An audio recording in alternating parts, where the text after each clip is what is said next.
All right, welcome to Now This Is Podcasting. I'm your host, Connor, and we're going to do one of our quick dips. I'm joined here by Jaden and Calvin, and I'm excited to talk about this one.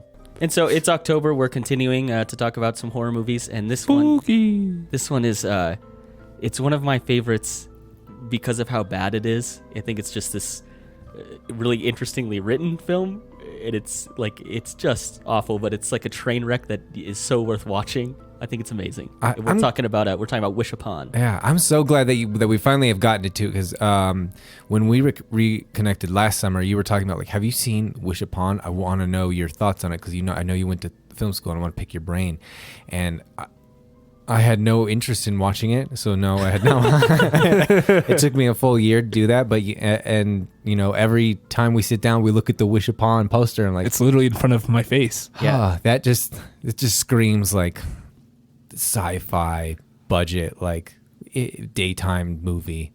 Oh yeah, Hannah actually got me that for Christmas one year because I remember when we first started dating, I was like, dude, you have to see this movie. It's absolutely wild.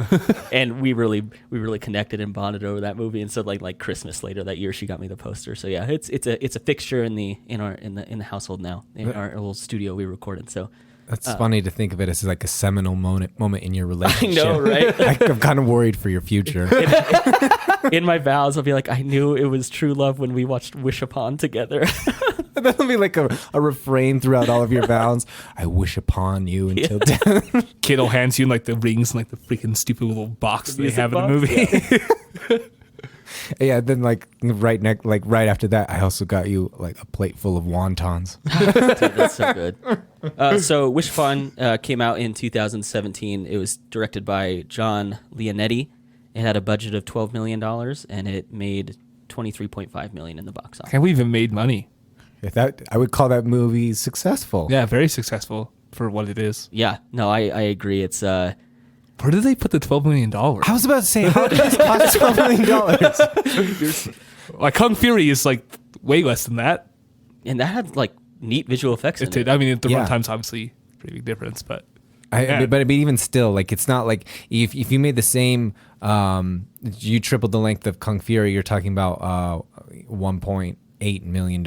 It's and this is still 12 times that almost. Yeah. I wonder if just the names of the people in it, I guess. Oh yeah, the names.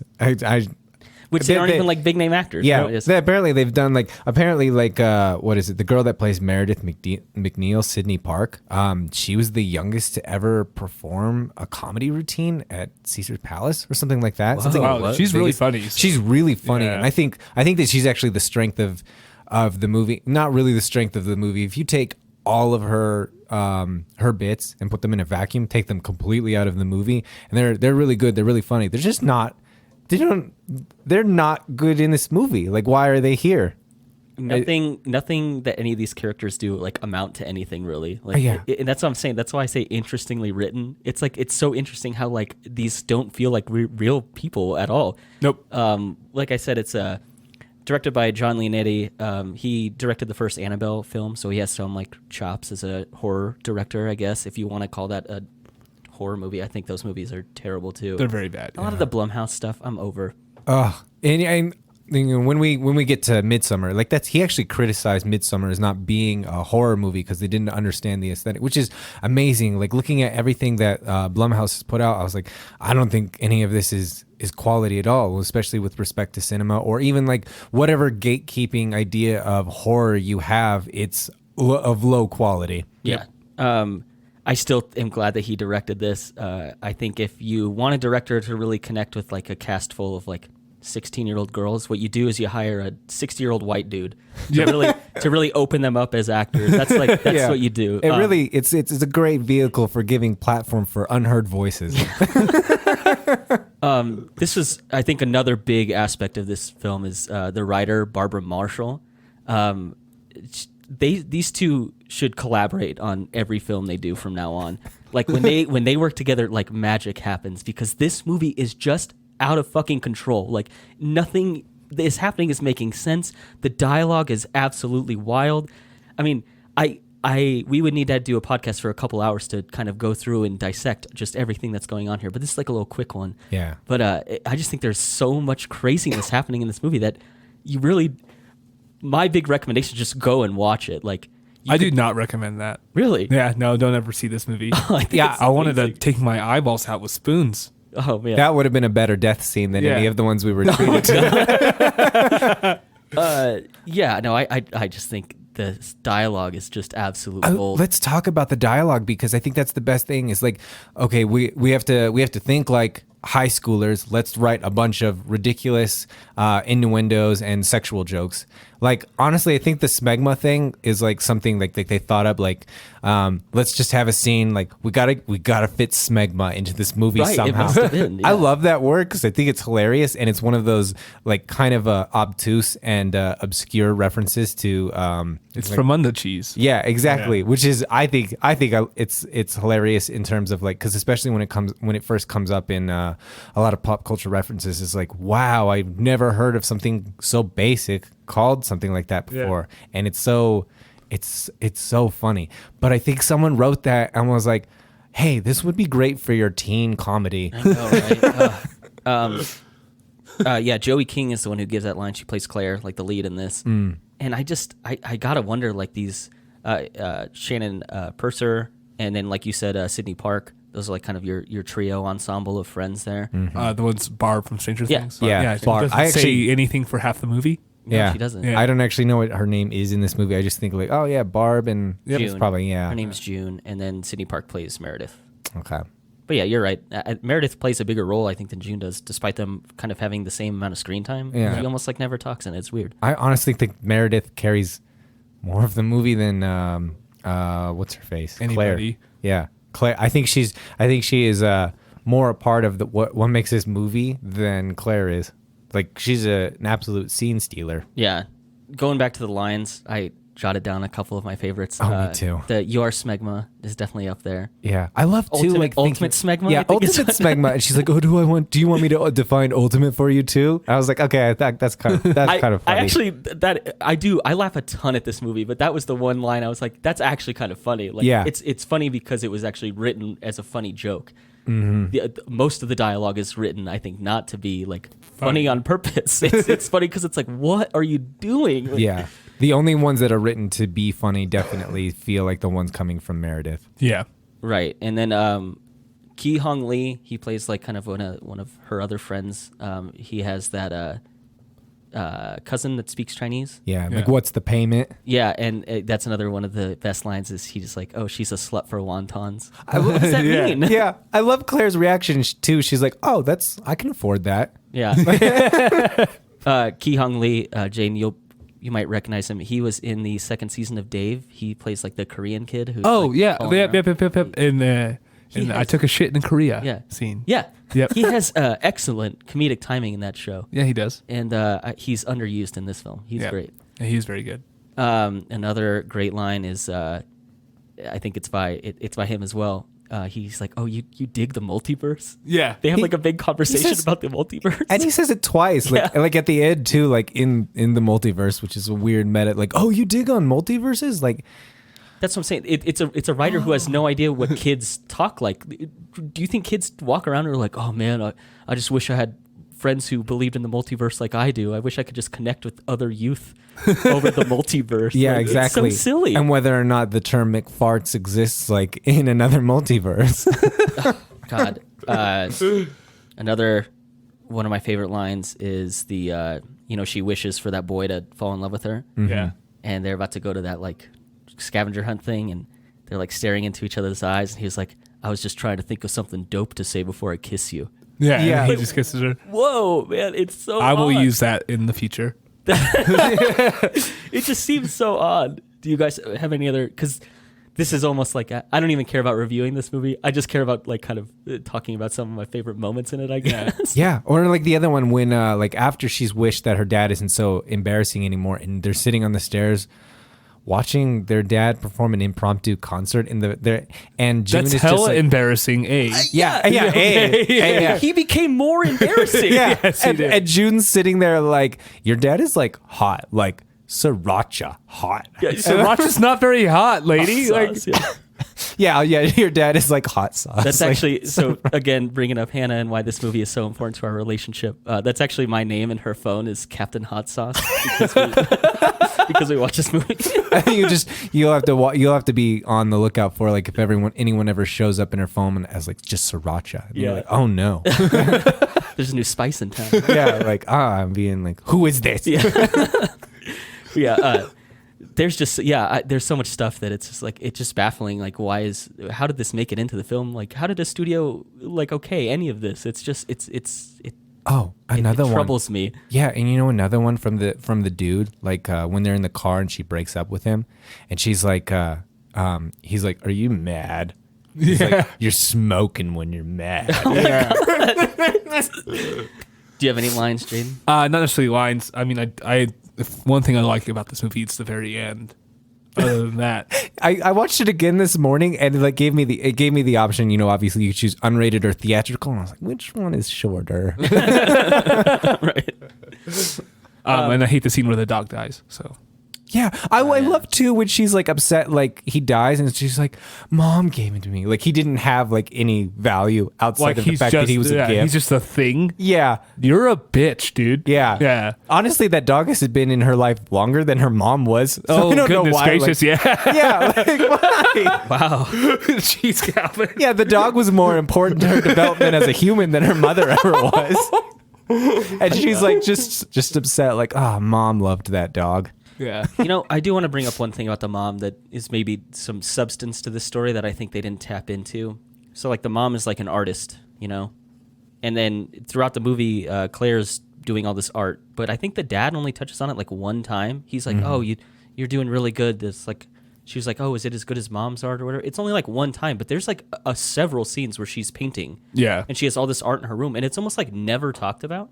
Yeah, I actually thought think that was of that. odd. Like it feels like that should be something built in. Like, oh, this should like have like reminiscence of like the mother and that relationship, and it should tie that family in a little bit closer. It's just like never like expanded upon. I thought it was odd. So she has that one portrait of that large female face in the center, and like a small.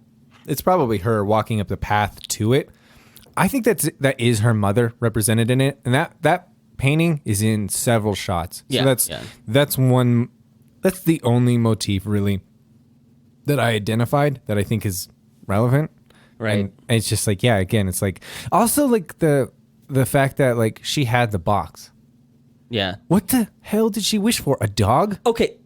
That's the thing. Yeah. What did she wish for? Yeah. Okay. Because they kind of don't. I mean, what did the mom wish for? They don't have like an awesome house. It's not like she's got her daughter going to the best school. It's not like they have a nice car. Yeah. Why did she have the box? What did she wish for? Yeah. I have no idea. Just a puppy. Yeah. Maybe she wished for her husband to be a dumpster diver. Yeah, it must be because you kind of follow the history of the box later on in the film, and it talks about like, oh, so and so got it, and they were living a life of like decadence, and then the spirit, this ghost thing, came and got him after the last wish. So it's like, what was the mom doing with the box then? Everyone else like took advantage of it. Yeah, What did she wish for? Yeah. Yep. And why did it like? Because to me, it's like that's what drove her to like commit suicide at the beginning of the film. Yeah, obviously, yeah. So what was she wishing for then? The only thing I can think that makes any sense, and I'm putting this out there to try to make this film better than it actually is maybe she went back to the first day she found it too. So it was the beginning of her wishes and nothing had actually happened. But she didn't realize that the last wish was the blood price of her. I like that idea. But then Yeah. she killed herself instead of just dying. Well, that's the thing. It's like the other ones were driven to suicide. Yeah, but they didn't ever wish before to go back prior to their first wish. Well, you don't know that for sure. I don't. That's true. Yeah, that's what I'm saying. I Like, think that's- you're welcome, Jar R. Leonetti. I just made your movie half a point better. Yeah, I Maybe. think that's something that was not intentional, and if you can absolutely glean not. that from I it, think she just used all 5 wishes for the puppy. This one's no good. Yeah, she just kept getting new dogs. She didn't like them. Yeah. Calvin, there was like a bit of scenes that you were interested in. It's kind of one of those like kind of death scenes, kind of the build up after a wish has been given, and now there's kind of like that monkey paw effect where now something needs to be taken away. Yeah. So I'm kind of frustrated. Like they talked about how they cut in between the dad changing the tire and Meredith in the hotel in the elevator. It gave you like a little bit of suspense about like who's gonna die next, and they're like, oh, this would be a really good idea if we cut these together, and then nobody will know. I was like, why didn't you think of that the whole time? Right. Because otherwise, all of your I mean, obviously, I don't know how many times the woman, what's her name, Mrs. DeLuca, who's actually Sherilyn Fenn. She's actually in Twin Peaks. Oh, Yeah, okay. yeah. And after that, her career kind of never really.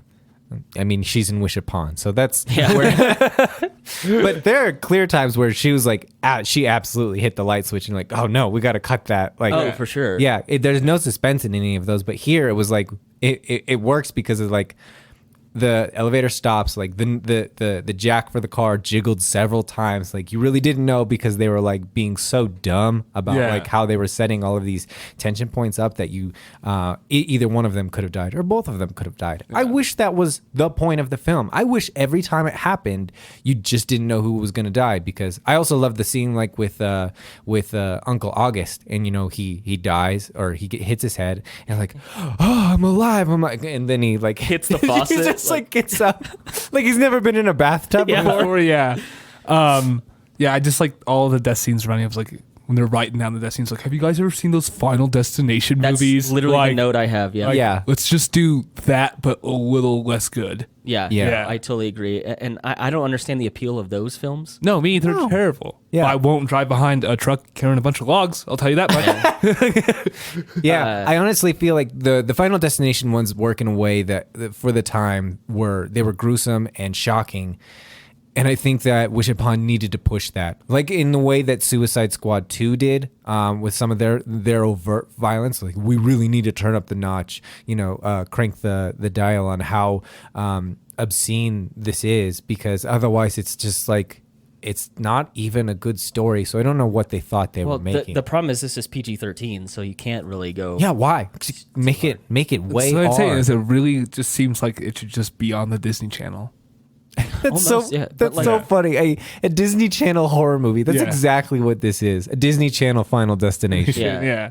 But it's like the audience is supposed to be like teens. Yeah. So if you make it rated R, you They can't see it. out on that demographic. Yep. So. I guess. I mean, teens die in horror movies all the time. I don't really understand why any horror movies are made that aren't rated R. I just It don't. doesn't make any sense. I absolutely agree. I mean, you're showing like grotesque violence. I mean, in this film, you have a woman's hair being ripped through a garbage disposal and her neck breaks. You have a woman being gored through the face by a bull statue. Why is that in her house? Yeah. Yeah, what is she Exactly. doing? Yeah. Meredith dies with a piece of glass through her chest, which is not really the thing that I thought would kill her, falling 20 stories from in an an elevator. Yeah. I don't know why they were like, oh, we got to make it seem like she's dead. Yeah. It's your fault. Man, this is such good acting right here. Oh my god. Like, And all of except for the scene that you were talking about, Calvin, where it's the split between the two of them, and it's like, which one's gonna die? That's the only clever death scene in this whole movie. Everything is like, it's so played out. Like, I already know. Yeah. Yeah. And it's like so- stop showing me the fucking switch for the garbage disposal. Yeah. I've seen it 12 times. They set it up at like the beginning of the film, and then, Yeah. and then she Yeah. keeps. But that I guess that scene is also kind of clever too, because she's boiling water or something, and the water turns out the light. Yeah, you don't know which one is going and to so you're kill like, her. oh, is she gonna Yeah. kill from like the poisoning from the gas stove, and so I guess Yeah, or like a fire or explosion. Like I can see what they were thinking. I think they thought it would be more clever because like, which way is she gonna die? We gotta, because obviously we understand the tropes of horror and we need to kill someone here because it's the whole point of our movie.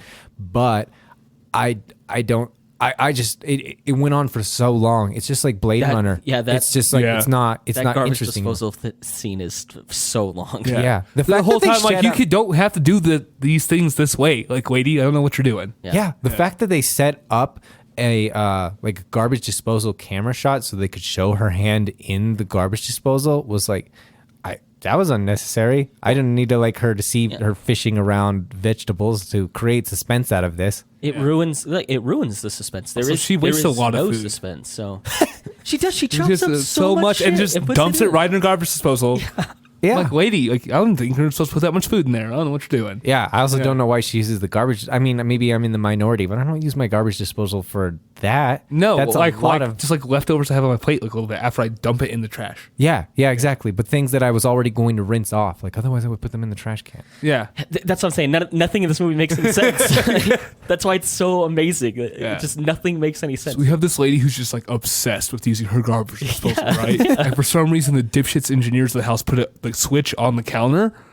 Yeah, they also and they also install it with a dimmer so that like if you wanted like really hard vegetables to chop, but if you were only doing like soft things, you could turn it down. It's just so much of this movie is wild. I don't understand how this is entertaining to an audience to be like, oh, I know it's going to happen. I'm very excited to see this. Yeah. Like, because every death is set up that way. So I'm just like, Jesus, get it over with. Happen. Yeah. So it's nothing about it is compelling. Yeah, because I mean, clearly they were going for a PG-13.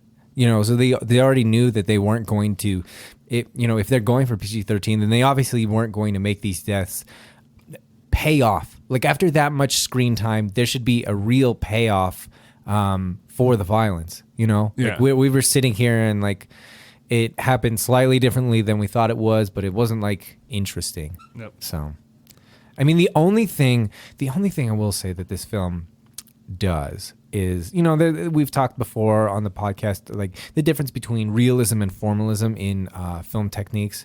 The idea of realism, like you're setting up the camera. It's kind of in the vein of documentary filmmaking. We're trying to look at narrative and story in the most unintrusive way as possible, set up our camera and we'll just watch people live. And you have formalism on the other side where we're using the film techniques or the camera techniques in order to tell the story. There's a lot of fun formalism here. Like you have a couple really cool crane shots, especially in the beginning scene where the crane comes down and sweeping in as the mom is walking back into the house, and then you end really dumbly like the only thing in the frame is the music box. That part is dumb. But then you also have another nice sweeping crane shot when the dad first finds the mailbox outside of the mansion with the Oni demon lanterns, which is like a weird aesthetic for what feels like New England. It feels so out of place. Yeah. That's like I locked onto that right away, and it's just so they can do like you said, like a crane shot of those like figures on top of it. It makes no sense. Yeah. The only thing is like, well, it's Chinese. We have to. Is it a Chinese cemetery? Like cemetery? Well, Oni. No, that was the dude's house, and the only reason. Yeah. Right. Okay, you are right. So the only reason they used Oni demons like that is because that's something in Asian culture. So like we got to keep the theme together and we have to make it ominous. So we can't put Western gargoyle. I thought there was like some very not PC things about this movie as well. Yeah, but so I'll finish like the other one that I really enjoyed was actually when Darcy discovers her necrotizing fasciitis. Like we start with the camera seeing her get up, and then we track down at the foot of the bed, and then we're trucking over in front of it, and then we see her feet come out, and then we dolly forward with her as she's walking to the bathroom. We see the blood on her socks, and then she looks in the mirror, and we pedestal up, and so that we see the side of her face. Like that camera work is kind of fun, and it works in a way like you don't necessarily, you kind of know what's coming, but like that's one of the few shots was like, okay, that was done well. Someone understands, how to keep things in focus, Velocipaster. Yeah. Did you notice that when she's walking out of her room and like you said, the camera's on her feet, that friend they have, the guy friend, he's like sleeping on the ground, like in her closet. Yeah. What? Really? And holding his phone. And with his phone in his hand. And I love to like when he's like, "Oh my God, you look like you're dying." Chicka chicka chicka. And Oh like, yeah, that dude is the worst. Yeah. Okay. Yeah. That was like, what the? So many. And then like things. she gets to school, she's like, that bitch is really rotting. Like after she just wished for that, and she's like proud of it. I'm like, Yeah, you're she's a terrible fucking she makes person. a face because she's like, because Meredith says like, oh yeah, she's rotting from the inside out, and then Claire makes a face. She's like, oh wait, maybe my wish did come true. But yeah, Meredith is like stoked about it. Yeah. She's going around like high fiving people. Yeah, like terrible person. Yeah. Yeah, bitch from birth. Nobody is dead. nobody would ever act like that. You'd be socially like fucking like outlawed in your school if you were that big of a piece of shit. Yeah, I actually forgot one of my other favorite lines is when the fight starts and Meredith is like, yeah, drop that bitch like a redheaded child straight out the vagina. Like what the fuck? Yeah. Like they combine like the idea of like step-headed red child and fresh out the womb. Hold on, and say then that like, again. Red-headed stepchild. Yeah, not step-headed red child. did it? No, that's I'll drink a little less beer that's great. before we next time. No, that's a good one. But yeah. Sometimes you just got step-headed red children. Red children. But yeah, that's such a crazy line. Yeah, and no one talks that way. Yeah, they like threw that together with like fresh out the womb, and then like let's change it to vagina because that way we're a little bit edgier, we're more culturally relevant, and we'll just throw that together. And what do you know? We've got a teen comedy, guys. It's so odd. We've made it. So I have a Calvin pretentious take on this. Oh, I haven't done this in a while, but I think this is a good one. it's because you're turning into me. You're like, oh, That's it. You're so right. This movie's shit. Yeah. So I want you guys to think of towards the end of the movie where she's got the music box chained up. And I think it's a visually stunning, it's a visual representation of how we get trapped in the lies that we tell, these falsehoods that shape our persona. And the music box chained up represents that perfectly. And that is about as much of a critical take I can have on this film because it's just terrible. I think it's sweet when she gets railed by the car. Yeah, That's my favorite part of the movie. Yeah, Yeah. we can close out with that. It's such a stunning ending. Well, actually, I want to know what else you think is not PC about this film. Yeah. I just think there's like a lot of Asian culture references that are kind of exploitative. exploitative. Yeah, for sure. Like which ones? It's hard to pinpoint exactly which ones. It's been a minute since I've watched this one. But, Like the entire premise. probably yes. It just seems a little bit racy to me. Yeah, No, I get that. yeah. It's But at the same time, you did say it was a 60-year-old white dude who made it. So I don't actually know how old he is. He just feels so out of touch that I'd imagine he's that old. well, the writer Barbara Marshall is African American. Yeah, so Oh. I don't know. either way, Still culturally appropriate. it just seems like they didn't know enough about it. They were just like, they saw this music box and they're like, oh, that's creepy. Let's write a movie. Let's write a script with this like premise in mind. yeah, Yeah. With the worst dialogue ever. yes. But yeah, so if we want to get to the end scene, I think it's amazing. It's a perfect way to close out this ridiculous film. She gets shot up in the air like 20 feet, goes flying. I almost wish they would have been better because that's like the bully girl, you know? Yeah, It's Darcy. And you know, earlier in the movie where Claire's riding her bike and she goes to like get the newspaper for her uncle, it's like the most awkward scene ever. The camera just stays on her. She does like a huge loop on her bike to turn around. Like, Yeah. it's just a weird shot. Yeah. It's And also then- weird that her dad is like, I told you, what did I tell you about talking to Uncle August? Like, There's no background to yeah. that. And she's like, I don't understand why. And I was like, yeah. Neither do we. And she's like, Darcy, she's like, I'm driving here. You know, I really thought that she was going to, after she hit Claire, she was going to get out of the car and be like, I'm driving here. Yeah, that would have been like, It would have been so much better. yeah, exactly. Like, I just didn't understand what it was. Like, oh, we have to have a dramatic moment because our lead, who we care about, who isn't a piece of shit now because she turned a new leaf, and she's dead, and we're sad. And no, man, that's not what you made. Like, No, yeah. you don't write the type of dialogue that Like you did. if the dude thinking with that the it was phone the whole serious. time, like, oh, that bitch got wrecked, and was taking pictures Yeah. of it, like that would have been hilarious. If he had at least Yeah, just been yeah. like, Yeah. if at least he had been just like, oh, gross. yeah, Like, That would have been in character for him. It would have Yeah. kept some continuity to it. Absolutely. God, this film is so wacky.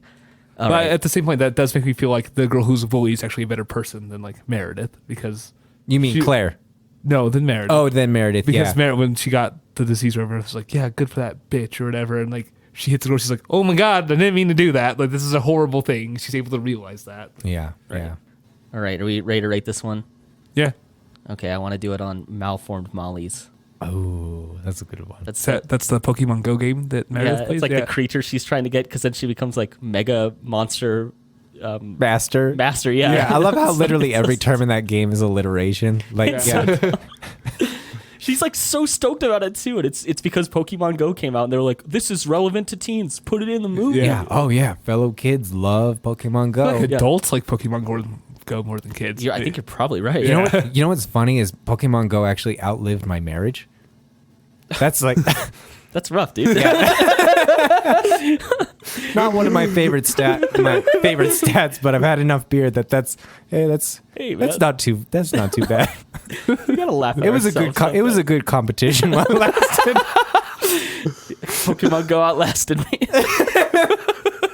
I thought I had it in me. All right, Jaden, how many malformed mollies do you give this? It's like I'll give it a 2-3. Okay, and is that on the scale of being an actual film to you? You don't think this is so bad it's good? No, No. Okay. I just think that it's bad. Yeah, and it's- then I like that she gets hit by a car. Okay. And that's what brings it up from a 0 to a 2.3. Okay. Yeah, what do you yeah. think? Honestly, like so bad it's good. I think I watched Velocipaster again. Seen it like 4 times. Oh my god! Yeah, I can't It's stop watching it, dude. it's. I think it's one of those films that like get some substances, get some friends. Like that is That's the thing. It's like I have to show it to everybody I talk to. absolutely Yeah. like when people when I tell people I saw the worst movie I've ever seen. Like, oh, please don't let it be something I love. Well, how much do you love Velocipaster? And everyone's expression is like, what? Well, That's you're in for a ride this weekend. Yeah. But I think like Velocipaster, there's more fun here, but there's a little bit more like that I care about in technique here. Like when I was talking about a lot of those formalistic techniques in terms of camera work. So this will give. I liked Meredith. I liked some of these things. I'll give it a 4.3. I like seeing Sherilyn Fenn again. It's been 40 years. So Yeah. This to me definitely hits the so bad it's good. does it? I just don't feel that. Oh my god, I think this is a masterpiece. I love this movie. Like, despite me, like I'm watching it and I'm like putting my hands over my face. I'm like, oh my god, I hate this. But I'm saying that like while I'm dying laughing. Like, Right. I this movie is so much fun to watch. To me, I love it. On the so bad it's good scale, this is like a 9 out of 10 for me. Jeez. I think it's awesome. For like, actually, is this any good? It's probably like 3, 2 or 3. Yeah, you know? it has a lot of smegma qualities. Yeah. Very smegmish. Smeggy. Oh, that's what she like. Yeah. That's what she was. They were whispering. It has periods of ultimate smegma, but it usually hovers around smegma. Yeah. This is just a fascinating movie. For me. I think everyone should check it out. It's too much fun. Yeah. All right, and with that, I think we're wrapping this one up. For Jaden Calvin, I'm your host, Connor, and thank you for listening to Now This Is Podcasting.